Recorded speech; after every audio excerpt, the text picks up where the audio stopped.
Okay, hi YouTube, Mr. Who's the Boss here, and in this video we're going to be comparing Sony's PlayStation Vita with Nintendo's Game Boy Color. The PlayStation Vita, with a 5-inch OLED multi-touch 960x544 resolution display, powered by a quad-core Cortex-A9 2GHz processor. It has a 6-axis motion sensor with gyroscope and accelerometer, front and rear cameras and built-in Wi-Fi and GPS.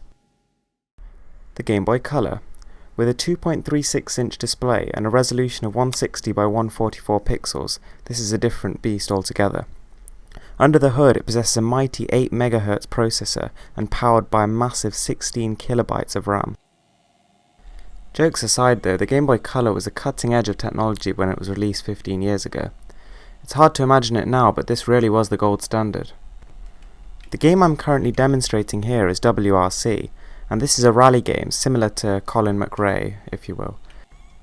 Your first reaction was probably, thank God I wasn't born 15 years earlier. But for the better or worse, this is what the games were like. WRC on the Game Boy Color was about as close to photorealism as had been achieved in this day and age. The Game Boy Color couldn't handle full 3D graphics, nor could it actually connect wirelessly to any other device or the internet. One of the biggest drawbacks of the Game Boy Color was just the fact that it had no backlight.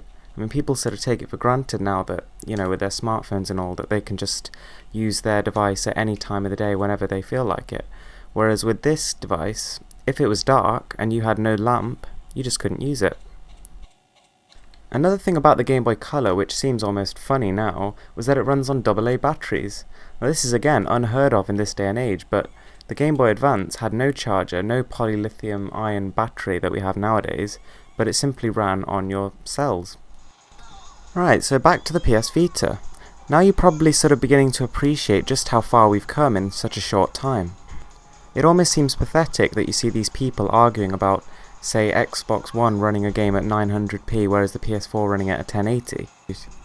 What people have got to remember is that just 15 years ago we were playing Pac-Man on our Namco Bandais. And here we are, with quite literally the future in our hands, and we're complaining about resolution disparities and poor texture pop-in on some PS Vita games. So I think people should just be a little bit more appreciative of what we actually do have now rather than what we don't. And the question I really wanted to bring us to is, has the gaming experience actually improved over the years? Tell us in the comments below and subscribe for more.